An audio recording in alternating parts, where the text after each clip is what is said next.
My name is Mindy McCartt, MCCARTT, and I'm one of ODOT's public information officers. So, I guess to start, we've seen a lot of rain recently. I know we're still expecting some more rain. What areas is ODOT looking out for? I mean, everywhere. ODOT actually monitors over 4,000 slide areas across Oregon. And a lot of these slide areas are like our geotechnical teams like to call them ancient slides. They've been there for, hundreds of years or longer. And so it's really hard to figure out when they're going to go. And so we monitor them. We have monitors in the ground in a lot of our potential high areas. So yes, we monitor them all the time, 24/7. And what about the gorge area? I know that's been like a hyper focus in the past, maybe Troutdale, etc.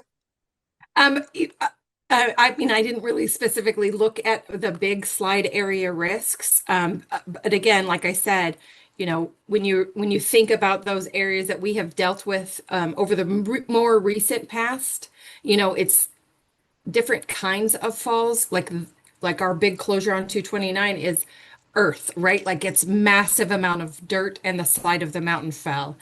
Some of the I-84 are more of the rock falls that just kind of, come loose. A lot of our coast, Portland to the coast routes, Highway US 26 or OR 6, we get that upheaval where the water just pushes up. So there's so many different kinds of we like to call unstoppable slopes that it's really hard to determine, what's going to happen next, where. But it all comes down to when Mother Nature wants to move, there's not much we're all going to do about it. We plan our best. We put in a lot of work with drainage and our culverts around the highways. We work with some mitigation projects across the state. And so we do our best, but at the end of the day, when it goes, sometimes it even surprises our teams. Is there a myth or a misconception where you're like, oh my God, I just wish people knew this? Like I say this every time and I want people to understand this. I mean, probably just that, even the best of monitoring, we could be standing there staring at, the bump on US 26 and just literally watching it rise inches and inches over a few days. And then one day it's a foot higher. There's just no accounting for the exact time it's going to move and where it's going to move. That's why our crews drive our highways all of the time. And that's why our crews are so important to be out there. Our maintenance crews are out there watching those high impact areas that we know are slides. US 101, the Oregon Coast Highway is another really prone slide area that our crews drive, the Beverly Beach slide area every day. How many crews do you have out today? Do you know offhand? Sorry. I have no No, idea. it's okay. That was a fast one. That was a fast one. I I have completely no idea. understand. Yeah, I have no idea. We Oh, have 5 regions, and within those regions, there's so many districts. So I have 5 districts in Region 2, which is not counting Portland, but it's from the Washington border down to the Cottage Grove, from the Cascades to the Coast Range. And so within those districts, there's multiple crews. So it's a lot. Not enough in cases like this where we're really wanting to monitor a ton of the highway, which is thousands of miles of highway across the state. So it's a big job, and we do our best. was there anything like from this past atmospheric river, to kind of like what we're looking at and anticipating now, where you guys have had to like look at a different area or change a strategy or anything like that?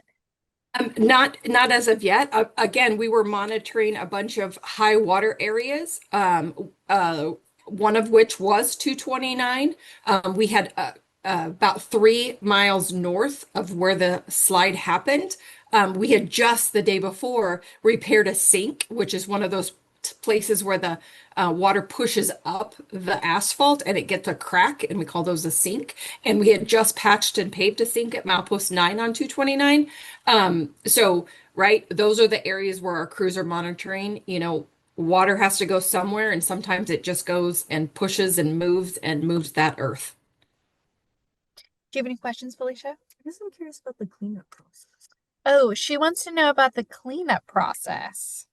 Well, I will tell you right now, everybody is. Our crews are kind of really ready to get out there and start assessing the damage. This is a quarter of a mile. This isn't just, a couple of dozers out there to move the road. We haven't even been able to really get out on this slide to assess its enormity. And it's not just about the earth that's above where the road is, it's also the stability of the slope below it. That's a lot of weight that has now shifted. So where that weight it could cause more shifting. And with another week of anticipated rain, all of that water. So our geotech team is meeting. We have a ton of different agencies involved, Lincoln County, Oregon State Police, forestry, the landowner to the north of where the slide is Weyerhaeuser. We're in talks with all of those people and really working hard to determine just even the start of a plan to move forward.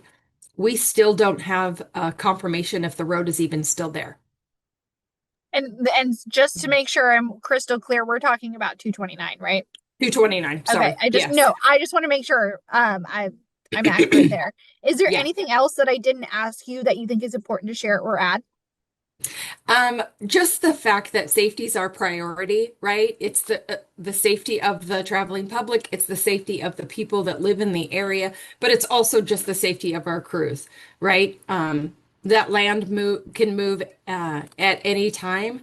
And I know that as of Friday around 3 o'clock, we had crews on site that were still hearing trees snapping. So even if we aren't seeing movement, it's still settling up there. And again, we don't know what this next batch of rain is going to do to that area. And we want to err on the side of caution.